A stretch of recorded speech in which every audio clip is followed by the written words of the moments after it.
श्रीमन नारायण। नमस्कार मित्रों। सावन का महीना समाप्त होते ही भाद्रपद मास भादवे का महीना शुरू हो जाता है और इसमें जो सबसे पहला व्रत और जो बड़ा त्यौहार आता है वो होता है हमारा श्री कृष्ण जन्माष्टमी। और श्री कृष्ण जन्माष्टमी के साथ ही सेम डे पर बुधाष्टमी, कई बार दुर्वाष्टमी तो खैर शुक्ल पक्ष में आती है, कृष्ण पक्ष में बुधाष्टमी का व्रत भी आ जाता है और साथ में भगवान त्र्यंबक शिव का व्रत भी आता है। तो मैं आपको उनके बारे में भी जानकारी दूंगा। लेकिन सबसे पहले जो एक बड़ा संशय रहता है कि हर बार जन्माष्टमी का जो व्रत है वो 2 बार आता है, तो मैं उसे क्लियर कर देता हूँ आपको थोड़ा सा। जन्माष्टमी का जो व्रत है वो हमेशा से 2 बार ही आएगा। इसके 2 पहलू होते हैं। पहला एक दिन बनता है स्मार्त के लिए, दूसरा बनता है वैष्णव के लिए। और स्मार्त कौन होते हैं? स्मार्त वो सभी गृहस्थ होते हैं जिन्हें अपनी दीक्षा परंपरा का ज्ञान नहीं है, जिन्हें ये नहीं पता कि वो किस परंपरा से आते हैं, मतलब जिन्हें कुछ नहीं पता, अपने गुरु का ज्ञान नहीं है, अपनी कुल के बारे में नहीं पता है, तो वो सब स्मार्त के अंदर आ जाते हैं। स्मार्त में आप ऐसे समझ लीजिए कि टोटल गृहस्थ जितने भी हैं वो सभी स्मार्त के अंदर आ जाते हैं। इनका व्रत हमेशा एक दिन पहले होता है। जिस दिन ये व्रत मनाएंगे उसके अगले दिन वैष्णव का व्रत होता है। अब वैष्णव में कौन आते हैं? वैष्णव में वो सभी आते हैं जो भी साधु हैं, सन्यासी हैं, या वैष्णव धर्म की किसी भी परंपरा से जिन्होंने दीक्षा ली हुई है, तो वो सभी लोग अगले दिन व्रत मनाते हैं। तो इस साल सन 2023 में ये 6 सितंबर 2023 दिन बुधवार को स्मार्त लोगों के लिए, यानी गृहस्थ लोगों के लिए जन्माष्टमी का व्रत है। और जितने भी वैष्णव हैं या जिन्होंने वैष्णव के धर्म के किसी भी संप्रदाय, वैष्णव के किसी भी संप्रदाय से दीक्षा ली हुई है, वो 7 सितंबर को जन्माष्टमी व्रत मनाएंगे। और जिन्हें नहीं पता कि हमारा दीक्षा हुई है या नहीं हुई है, वो अपने आप को ग्रस्त में ही कंसिडर करें और ग्रस्त के हिसाब से ही अपना 6 सितंबर को मना लें। इस साल एक बहुत अच्छी बात यह है कि 6 सितंबर को बुधवार का भी योग है। तो बुधवार हो, अष्टमी तिथि हो, भाद्रपद मास की, रोहिणी नक्षत्र हो, तो ये सब मिलकर बनाते हैं बुधाष्टमी योग। इसकी कहानी क्या है? अगर आप सिर्फ यही जानने आए थे तो आप जा सकते हैं। अगर आप सिर्फ यही जानने आए थे कि जन्माष्टमी कब मनानी है, तो अब आगे मैं इसके आगे नहीं बताऊंगा, ये हो गया यहाँ पर क्लियर। अब इसके बारे में और डिटेल में होगा थोड़ा सा। अगर आपको अपनी जानकारी इन्हेंस करनी है, थोड़ी और बढ़ानी है कि हमारी पुस्तकों में क्या लिखा हुआ है, तो इस आपको बता देता हूँ। और जो मैं आपको बात बताने वाला हूँ ये 7 पुराणों पर आधारित है। इसमें सबसे पहला है अग्नि पुराण अध्याय 183 और 184। दूसरा है भविष्य पुराण का उत्तर पर्व अध्याय 54, 55, 56 और 57। नारद पुराण पूर्व भाग चतुर्थ पाद अध्याय 117। मत्स्य पुराण का अध्याय 56। गरुड़ पुराण का अध्याय 131 और 132। और ब्रह्मवैवर्त पुराण का श्री कृष्ण जन्मखंड का अध्याय 8 और पद्म पुराण उत्तरखंड अध्याय 257। मैं इन सबसे जानकारियां आपको इकट्ठी करके बता रहा हूँ। तो ये जानकारियां आपकी काफ़ी उपयोगी रहेंगी, आपकी नॉलेज बढ़ेगी। तो इसमें आप ऐसे समझ लीजिए, सबसे पहले तो मैंने एक प्रश्न पूछा भी था अपने फेसबुक पेज पर, इंस्टाग्राम पेज पर भी, कि जब द्वापर युग का अंत हो रहा था, तो उस समय भगवान कृष्ण का अवतार हुआ था। वो हुआ था, इसका सटीक विवरण मिलता है भविष्य पुराण, सबसे ज़्यादा डिटेल मिलती है भविष्य पुराण के उत्तर पर्व अध्याय 55 के अंदर, जिसमें बताया गया कि जिस समय श्री कृष्ण भगवान का जन्म हुआ उस समय भाद्रपद मास का कृष्ण पक्ष की अष्टमी तिथि की अर्धरात्रि थी। अर्धरात्रि में अष्टमी तिथि थे, रोहिणी नक्षत्र था और सूर्य सिंह राशि पर था और चंद्रमा वृष राशि पर था। 1, 2, 3, 4, 5, 6 और 7 कंडीशन उन्होंने बताई थी टोटल। और इत्तेफाक की बात है, यही कह लीजिए हमारे सौभाग्य है कि इस बार 6 सितंबर को ये सभी 7 कंडीशन एक साथ मिल रही है। तो ये दिन जो है 6 सितंबर का, ये बहुत ही महत्वपूर्ण होने वाला है अगर आपकी श्री कृष्ण में आस्था है तो, क्योंकि इसी दिन 6 सितंबर को ही सूर्य सिंह राशि पर है, चंद्रमा वृष राशि, मध्य रात्रि की बात कर रहा हूँ मैं, चंद्रमा वृष राशि पर है, भाद्रपद मास है, कृष्ण पक्ष है, 8वीं तिथि है उसकी, और रोहिणी नक्षत्र है अर्धरात्रि में।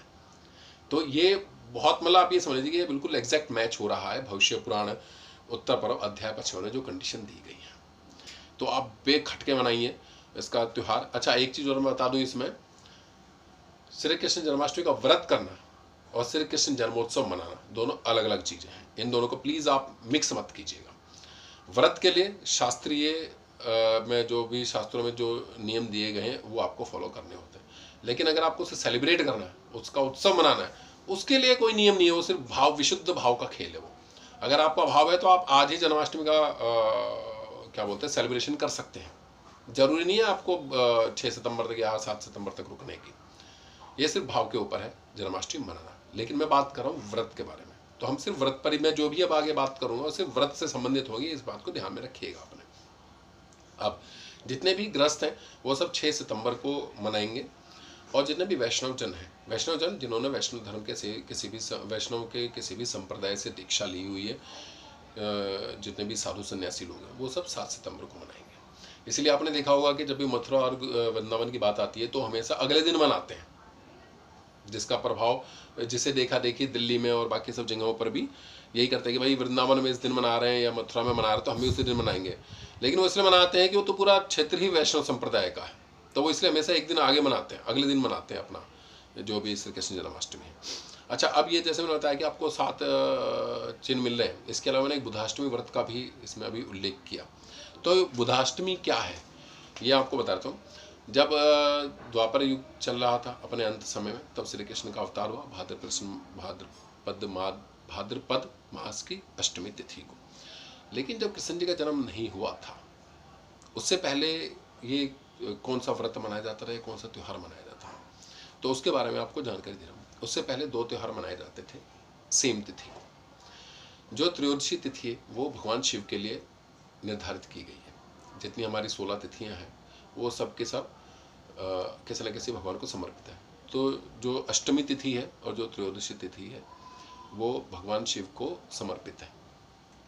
तो इस दिन भाद्रपद मास की अष्टमी, कृष्ण पक्ष की अष्टमी तिथि को भगवान शिव के त्र्यंबक रूप की पूजा होती है, और ये अनादिकाल से चली आ रही है। तो पहले तो इनकी पूजा होती थी, भगवान शिव का व्रत रखा जाता था और इनकी ही पूजा होती थी। फिर एक जिक्र आता भविष्य पुराण उत्तर पर्व अध्याय 54 के अंदर, और इसमें मतलब ये बुधाष्टमी व्रत का आता है कहीं जगह पर। सिर्फ बुधाष्टमी व्रत का महात्म्य तो लिखा हुआ, लेकिन बुधाष्टमी व्रत क्यों मनाया जाता है इसका जिक्र हमें मिला भविष्य पुराण उत्तर पर्व अध्याय 54 के अंदर, जिसके अनुसार चंद्रमा का पुत्र था बुध, और इनका विवाह हुआ था ईला से। एक स्त्री थी ईला, और ये ईला और इल ये दोनों एक ही जन है। जब फीमेल वर्जन होता है तो ईला, जब मेल वर्जन होता है तो इल। इसके ऊपर कभी बाद में वीडियो में बना दूंगा, ठीक है। तो इन दोनों का जिस दिन विवाह हुआ वो दिन बुधवार था, और अष्टमी तिथि थी भाद्रपद मास की कृष्ण पक्ष की। तो उस दिन से बुधाष्टमी व्रत शुरू हुआ, और इस व्रत का प्रभाव यह है कि इनका एक पुत्र हुआ पुरूरवा, बुध का और इला का। ये पुरूरवा के ही वंश में आगे चलकर यदुवंश निकला, जिसमें भगवान कृष्ण का प्रकट हुआ, जिसमें भगवान कृष्ण जी प्रकट हुए। तो इसका महात्म्य क्या है इस बुधाष्टमी व्रत का, तो इसके कई सारे महत्व हैं। जो सबसे सिंपल है वो मैं आपको बताता हूँ। जो भी निसंतान है वो इस बुधाष्टमी व्रत को कर सकते हैं, और जिनके संतान है वो अपने संतान के सुख, समृद्धि, आरोग्य के लिए इस बुधाष्टमी व्रत को कर सकते हैं। 3 व्रत मैंने आपको बता दिए जो सेम डे होते हैं। और अब की बार अच्छी बात यह है कि इस साल बुधवार भी आ रहा है 6 सितंबर को, तो इस साल बुधाष्टमी व्रत का भी योग है। भगवान शिव का त्र्यंबक रूप का तो होना ही होना है। और तीसरा, श्री कृष्ण जन्माष्टमी के लिए जो 7 कंडीशन दी गई हैं भविष्य पुराण उत्तर पर्व अध्याय 55 के अंदर, वो सभी मैच हो रही हैं।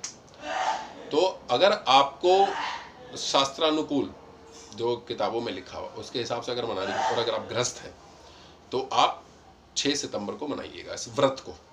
मैं फिर कह रहा हूँ, सेलिब्रेशन की बात नहीं कर रहा, मैं व्रत की बात कर रहा हूँ। अगर आपको सेलिब्रेट करना है तो आप वो तो आप कभी भी कर सकते हो, लेकिन अगर आपको व्रत रखना है तो आप 6 सितंबर को व्रत रख सकते हैं। अब व्रत तो हमने रख लिया, अब इसकी बात आती है पारण की। पारण यानी कब से कंप्लीट करना है। नॉर्मली जो व्रत होते हैं वो अहोरात्र व्रत होते हैं, यानी कि आप सूरज उगने से लेकर अगले दिन सूर्योदय, मतलब जैसे आज की तिथि का आपने व्रत रखा है कोई, तो आज जब सूर्योदय हुआ और अगले दिन सूर्योदय होगा, मतलब आज का दिन और आज की रात, इसे अहोरात्र बोलते हैं। तो ये व्रत रखा जाता है। लेकिन श्री कृष्ण जन्माष्टमी के व्रत में थोड़ा सा चेंज है। श्री कृष्ण जन्माष्टमी का जो व्रत होता है इसमें ब्रह्म वैवर्त पुराण श्री कृष्ण जन्मखंड अध्याय 8 के अंदर डिटेल दिया हुआ है थोड़ा कि व्रत किस प्रकार से करें। मैं उसका आपको छोटा सा हिस्सा बता रहा हूँ सिर्फ, कि श्री कृष्ण जन्माष्टमी का जो भी व्रत होता है ये अहोरात्र नहीं होता, ये नक्षत्र का व्रत होता है। तो इसमें आप 6 सितंबर को अगर आप व्रत रख रहे हैं तो 6 सितंबर के बाद अगले दिन यानी कि 7 सितंबर को मेरा व्रत कंप्लीट हो गया, नहीं, बिल्कुल ऐसा नहीं होगा।